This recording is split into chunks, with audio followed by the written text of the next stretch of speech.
जय हिंद साथियों। Bihar police constable की नई भर्ती जो कि 21,391 पदों पर आई है, उसके लिए आज से इस किरण पब्लिकेशन के बुक से मॉडल प्रैक्टिस सेट को स्टार्ट कर रहे हैं। इस बुक में टोटल 20 प्रैक्टिस सेट दिया गया है जो पूर्णतः बिहार पुलिस के नए पैटर्न पर आधारित है।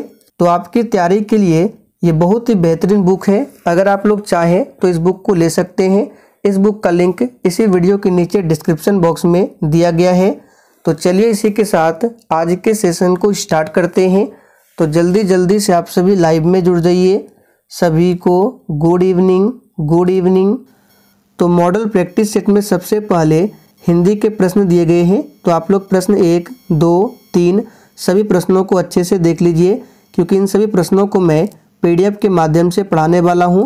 PDF आपको टेलीग्राम पर मिल जाएगा। टेलीग्राम का लिंक इसी वीडियो के नीचे डिस्क्रिप्शन बॉक्स में दिया हुआ है।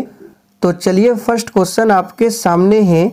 बहुत अधिक बोलने वाले व्यक्ति को क्या कहा जाता है? सभी ऑप्शन को ध्यानपूर्वक पढ़िए और देखिए आंसर करने के लिए आप लोगों को नीचे लाइव चैट का ऑप्शन मिल रहा होगा, इसलिए प्रत्येक स्टूडेंट को नीचे लाइव चैट में अपना अपना आंसर बताना है।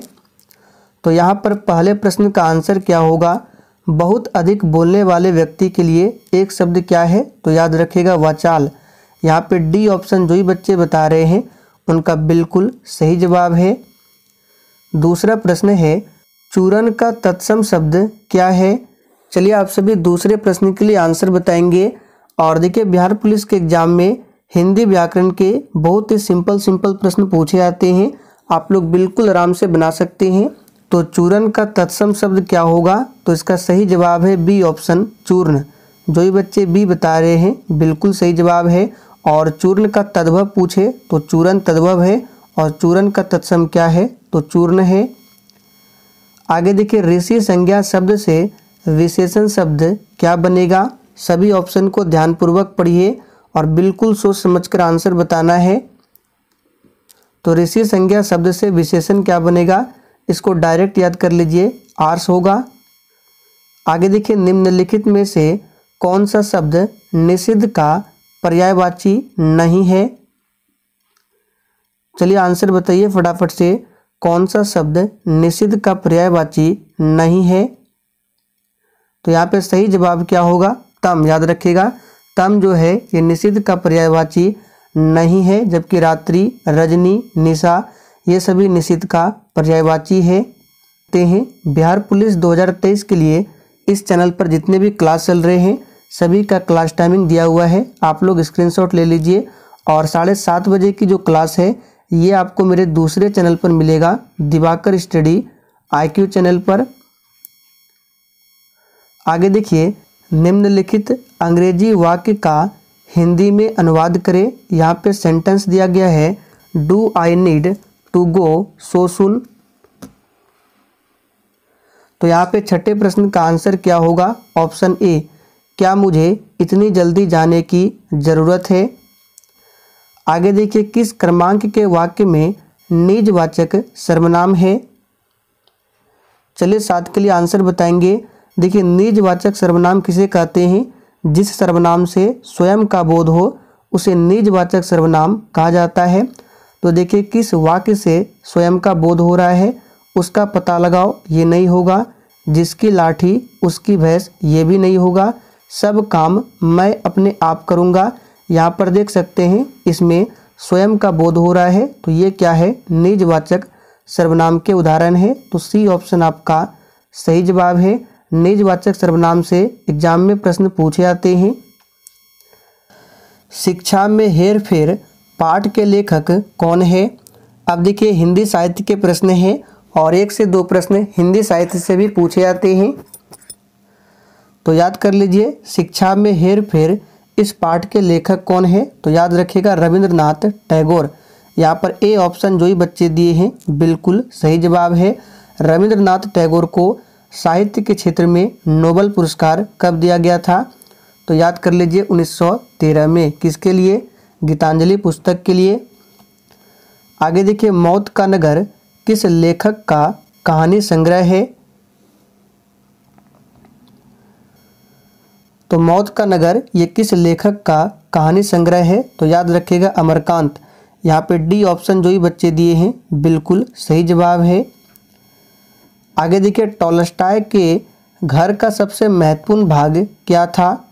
इस प्रश्न को मार्क कर लीजिए, काफ़ी ज़्यादा इम्पोर्टेंट प्रश्न है।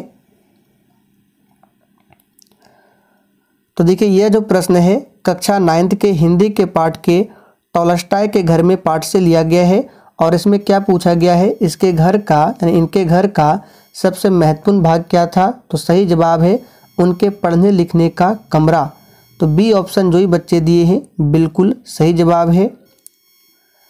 आगे देखिए, निम्नलिखित में से कहाँ पर स्तूप नहीं है? चलिए आप सभी 11 के लिए आंसर बताएंगे। अब यहाँ से जीके प्रश्न है। तो यहाँ पे 11वें प्रश्न का आंसर क्या होगा? इन चारों में से कहाँ पर स्तूप नहीं है? तो सही आंसर है ऑप्शन ए, रांची में कोई भी स्तूप नहीं है। बाकी सांची, भरहुत, धमेक इन सभी स्थानों पर स्तूप है। देखिए, सांची का जो महान स्तूप है पूछा जाता है ये किसके द्वारा बनवाया गया था? तो याद रखिएगा मौर्य सम्राट अशोक के द्वारा बनवाया गया था सांची का स्तूप।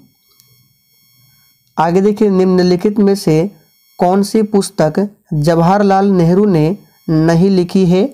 इस प्रश्न पर आप सभी स्टार मार्क कर लीजिए, काफ़ी ज़्यादा इम्पोर्टेंट प्रश्न है। चलिए आंसर बताइए, कौन सी पुस्तक है जो पंडित जवाहरलाल नेहरू ने नहीं लिखी है? तो यहाँ पे सही जवाब है माई एक्सपेरिमेंट विथ ट्रूथ। इस पुस्तक के लेखक कौन है? तो मोहनदास करमचंद गांधी।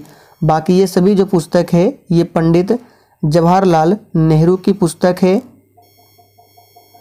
आगे देखिए, लोकतांत्रिक केंद्रीकरण किसकी महत्वपूर्ण विशेषता है? चलिए आंसर बताइए, बिल्कुल टॉप लेवल का प्रश्न है।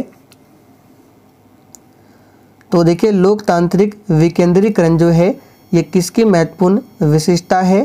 तो इसका सही जवाब है साम्यवादी राज्य की। तो ए ऑप्शन जो ही बच्चे बता रहे हैं उनका बिल्कुल सही जवाब है। आगे देखिए, भारत के संविधान में भारत को किस रूप में वर्णित किया गया है? चलिए आंसर कीजिए फटाफट से। तो देखिए, हमने आपको प्रैक्टिस सेट में पहले भी बताया था, संविधान के अनुच्छेद 1 के अनुसार इंडिया जो कि भारत के नाम से जाना जाता है ये क्या होगा? राज्यों का एक संघ होगा। तो देखिए, डी ऑप्शन में दिया हुआ है राज्यों का संघ होगा। छाया मंत्रिमंडल यानी कि शैडो कैबिनेट ये किसकी प्रशासनिक व्यवस्था की विशेषता है? चलिए 15 के लिए फटाफट से आंसर कीजिए। तो देखिए, शैडो कैबिनेट जो है ये ब्रिटिश गवर्नमेंट सिस्टम का एक अंग है। तो यहाँ पे सही जवाब क्या होगा? ब्रिटेन की प्रशासनिक व्यवस्था की विशेषता है, ध्यान रखेंगे। ब्रिटेन देश के संविधान से हमारे संविधान में क्या लिया गया है? तो याद रखिएगा नागरिकता को। नागरिकता को भाग 2 में बताया गया है और अनुच्छेद की बात करें तो याद रखिएगा 5 से लेकर 11 तक में नागरिकता के बारे में बताया गया है। भारत में किस प्रकार की नागरिकता है? तो एकल नागरिकता है और अमेरिका में पूछे तो दोहरी नागरिकता का प्रावधान है। रूसी क्रांति का प्रारंभ किस शहर से हुआ? और देखिए, प्रश्नों के साथ जितने भी एक्स्ट्रा फैक्ट को बता रहे हैं आपको ध्यानपूर्वक सुनना है, आपका रिवीजन होगा। तो यहाँ पे इस प्रश्न का आंसर क्या होगा? Saint Petersburg. ए ऑप्शन जो ही बच्चे दिए हैं बिल्कुल सही जवाब है सेंट पीटर्सबर्ग। रूसी क्रांति कब होती है? तो याद रखिएगा 1917 में। पूछा जाता है रूस की क्रांति कब होती है? तो 1917 में। आगे देखिए, निम्नलिखित में से क्या सही नहीं है? यानी कि कौन सा फुल फॉर्म गलत दिया गया है? सभी ऑप्शन को ध्यानपूर्वक पढ़िए। तो देखिए, सी ऑप्शन में दिया गया है एनजीटी, जिसका फुल फॉर्म लिखा गया है नेशनल ग्रोथ ट्रिब्यूनल, जो कि बिल्कुल गलत है क्योंकि एनजीटी का फुल फॉर्म हमने आपको बताया था नेशनल ग्रोथ नहीं होता है, नेशनल ग्रीन ट्रिब्यूनल। और इसकी स्थापना कब हुई थी? तो 2010 में। आगे देखिए, निम्न में से कौन सा शिलालेख चालुक्य सम्राट पुलकेशिन द्वितीय से संबंधित है?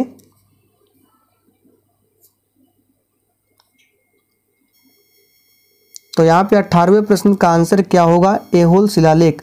सी ऑप्शन जो ही बच्चे दिए हैं बिल्कुल सही जवाब है। चालुक्य शासक पुलकेशिन द्वितीय का ऐहोल शिलालेख जो है ये उसके विजयों का विवरण देता है, याद रखिएगा। ब्राह्मणों पर भी जजिया लगाने वाला दिल्ली सुल्तान कौन था?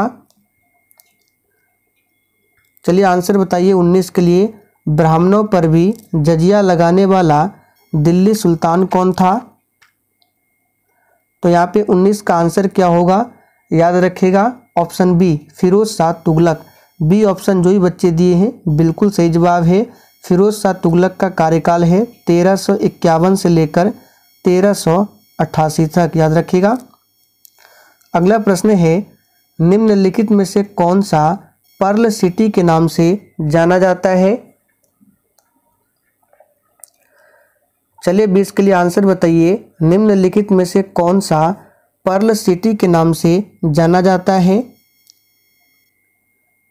तो यहाँ पे इस प्रश्न का आंसर क्या होगा, याद रखिएगा ऑप्शन डी, हैदराबाद को पर्ल सिटी के नाम से जाना जाता है।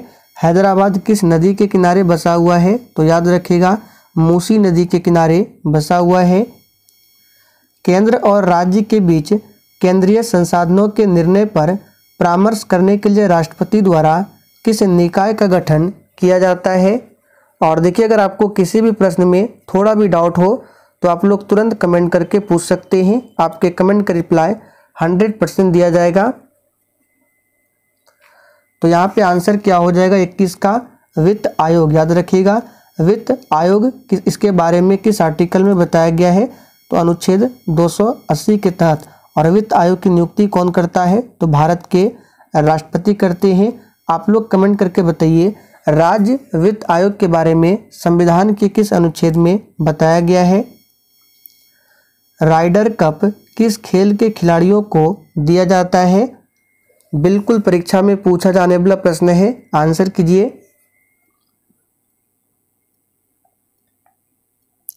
तो देखिए राइडर कप जो है ये यूरोप और संयुक्त राज्य अमेरिका की पुरुष टीमों के बीच प्रत्येक 2 वर्ष में खेला जाने वाला गोल्फ प्रतियोगिता है। तो यहाँ पे आंसर क्या होगा, गोल्फ, याद रखिएगा। आगे देखिए, गौतम बुद्ध का जन्म स्थान किसके द्वारा अंकित किया जाता है? तो सबसे पहले ध्यान रखना है गौतम बुद्ध का जन्म कहाँ पर हुआ था? लुम्बिनी में। ज्ञान की प्राप्ति कहाँ पर हुई थी? बोधगया में। प्रथम उपदेश सारनाथ में। सर्वाधिक उपदेश श्रावस्ती में। तो जन्म को किसके द्वारा अंकित किया जाता है? तो याद रखिएगा अशोक मौर्य का रुमिनदेई स्तंभ। यहाँ पे ऑप्शन के अकॉर्डिंग आंसर बताना है। तो बी ऑप्शन आपका सही जवाब है, याद रखिएगा। निम्न में से किसने मनसबदारी व्यवस्था का सूत्रपात किया था? और जितने भी प्रश्न आपके सही होंगे आपको कमेंट करके अपना अपना स्कोर बताना है। तो यहाँ पे ऑप्शन के अकॉर्डिंग आंसर क्या होगा, याद रखिएगा अकबर। अकबर द्वारा मनसबदारी प्रथा की शुरुआत की गई थी और अकबर ने ही 1582 में दीन ए इलाही धर्म की स्थापना की थी। अकबर का मकबरा पूछा जाता है, तो याद रखिएगा सिकंदरा में है। यूरोप में आलू की पैदावार किसने शुरू की थी?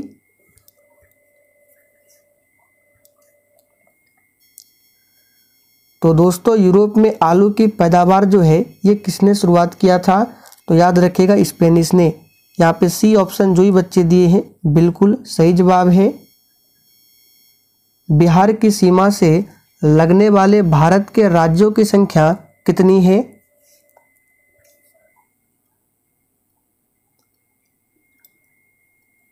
तो बिहार की सीमा से लगने वाले भारत के राज्यों की संख्या 3 है। कौन कौन से राज्य हैं? तो देखिए नंबर 1 पर तो उत्तर प्रदेश, फिर झारखंड और पश्चिम बंगाल, याद रखिएगा उत्तर प्रदेश, झारखंड और पश्चिम बंगाल की सीमा जो है बिहार की सीमा से टच करते हैं। अब देखिए बात करते हैं बिहार। तो बिहार से झारखंड कब अलग हुआ था? तो याद रखिएगा 15 नवंबर 2000 को। और बिहार और उड़ीसा कब अलग हुआ था? तो 1936 में। और आप लोग कमेंट करके बताइए बिहार और बंगाल ये दोनों का विभाजन कब हुआ था? उपभोक्ता संरक्षण अधिनियम 1986 में किस वर्ष संशोधन किया गया? काफ़ी ज़्यादा इम्पोर्टेंट प्रश्न है, इसको मार्क कर लीजिए।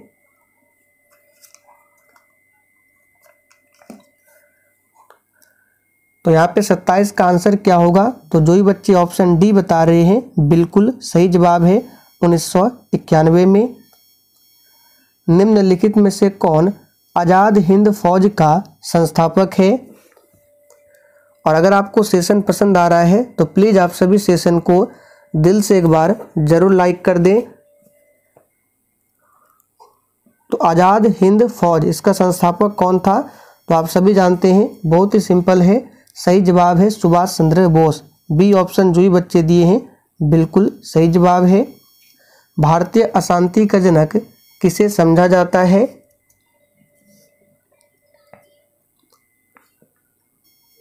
तो यहाँ पे जो ही बच्चे बाल गंगाधर तिलक बता रहे हैं उनका बिल्कुल सही जवाब है। बाल गंगाधर तिलक को वैलेंटाइन चिरोल ने भारतीय अशांति का जनक कहा था, याद रखिएगा। ऑब्सिडियन, एंडेसाइट, गैब्रो और पेरोडाइट ये क्या है?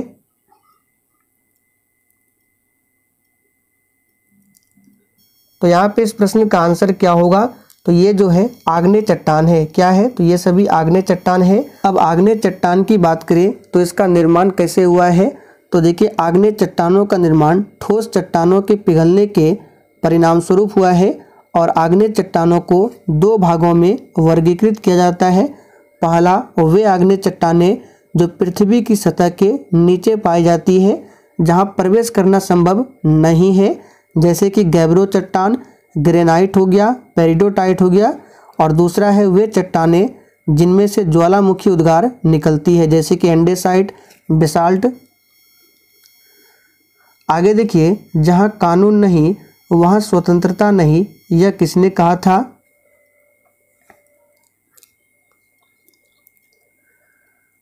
तो बहुत ही सिंपल है, हमने आपको काफी बार बताया है, ये कहा है जॉन लॉक ने। डी ऑप्शन जो ही बच्चे दिए हैं बिल्कुल सही जवाब है। कार्ल मार्क्स की पुस्तक याद रखिएगा, दास कैपिटल और कम्युनिस्ट मैनिफेस्टो। भारतीय आज़ादी के समय इंग्लैंड के प्रधानमंत्री कौन थे?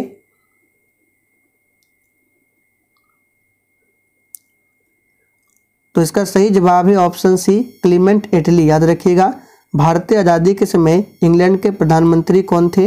तो क्लीमेंट एटली। निम्नलिखित में से क्या हम भारत के लोग इस वाक्य से शुरू होता है?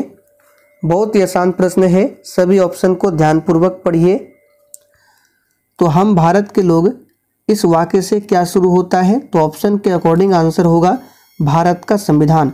भारत के संविधान का जो प्रस्तावना है ये हम भारत के लोग से शुरुआत होता है। और प्रस्तावना को संविधान सभा के सामने किसने पेश किया था, पूछा जाता है? तो पंडित जवाहरलाल नेहरू ने। कब? तो 13 दिसंबर 1946 को संविधान सभा की तीसरी बैठक में। सरकारिया आयोग किससे संबंधित है? तो बहुत ही सिंपल है, सरकारिया आयोग जो है केंद्र राज्य से संबंधित है और इसका गठन 1983 में किया गया था। तो सही जवाब है ए ऑप्शन, केंद्र राज्य से संबंधित है। चिटगांव षड्यंत्र का नेतृत्व किसने किया था? चलिए 35 के लिए आंसर बताइए। चिटगांव षड्यंत्र का नेतृत्व किसने किया था? तो सही जवाब है, इसका नेतृत्व किया था सूर्यसेन ने। तो जो ही बच्चे डी बता रहे हैं उनका बिल्कुल सही जवाब है। भारतीय रिजर्व बैंक का मुख्यालय कहाँ पर स्थित है? तो देखिए, भारतीय रिजर्व बैंक आरबीआई की बात करें तो इसकी स्थापना होती है 1 अप्रैल 1935 को और आरबीआई का राष्ट्रीयकरण हुआ था 1 जनवरी 1949 को। और भारतीय रिजर्व बैंक का मुख्यालय अभी वर्तमान में कहाँ पर है? तो मुंबई में, पहले कोलकाता में था। भारतीय सांख्यिकी संस्थान की स्थापना किसने किया?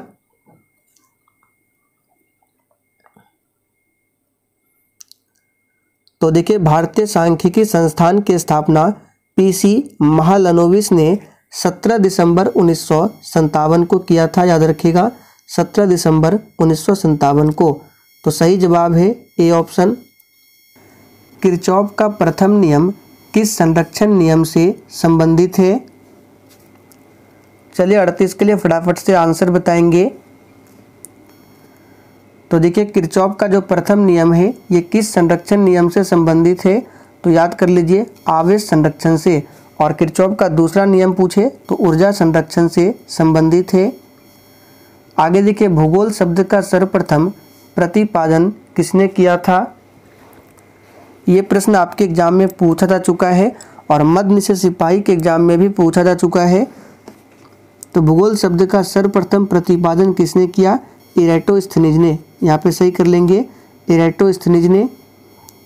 भारत का राष्ट्रीय चावल अनुसंधान संस्थान कहाँ पर स्थित है?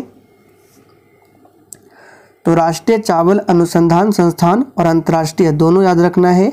अंतर्राष्ट्रीय चावल अनुसंधान संस्थान की बात करें तो फिलीपींस के मनीला में है और राष्ट्रीय कहाँ पर है? तो कटक में। आगे देखिए भारत के प्रथम लोकपाल कौन है?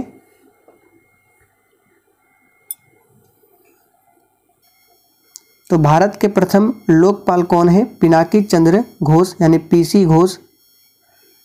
कनिष्क के शासनकाल में बौद्ध संगति का आयोजन कहाँ हुआ था? देखिए कनिष्क के शासनकाल में चौथी बौद्ध संगति का आयोजन होता है। कहाँ पर? तो कश्मीर के कोंडल वन में।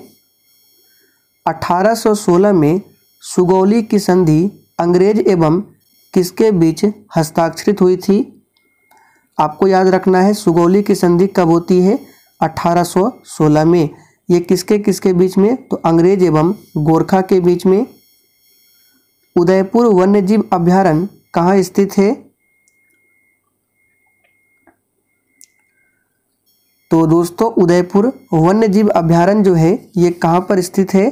तो याद रखिएगा बिहार में। अब देखिए यहाँ पे उदयपुर ये राजस्थान का बात नहीं हो रहा है, उदयपुर वन्यजीव अभयारण्य है तो बिहार होगा, राजस्थान आंसर नहीं करना है।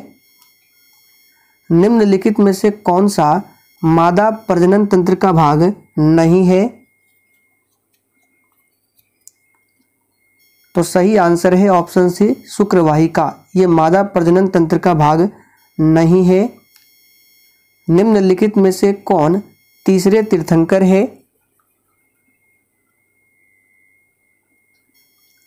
तो तीसरे तीर्थंकर कौन है? इसका सही जवाब क्या होगा? याद रखिएगा तीसरे है संभवनाथ।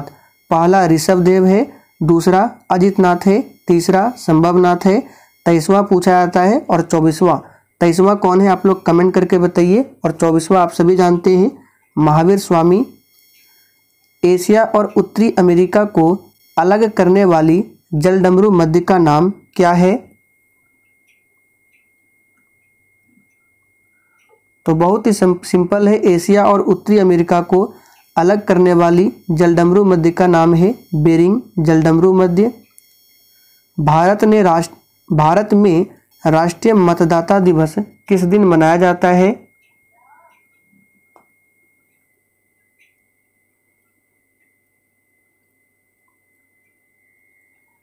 तो यहाँ पे आंसर क्या होगा? भारत में राष्ट्रीय मतदाता दिवस 25 जनवरी को मनाया जाता है। भारत में विधि निर्माण सर्वोच्च निकाय क्या है?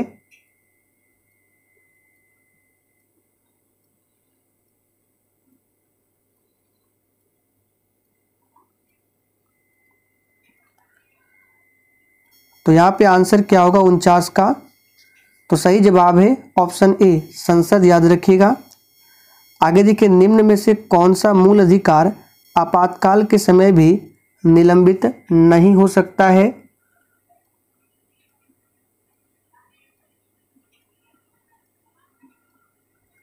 तो यहाँ पर आंसर क्या होगा? कौन सा मूल अधिकार है?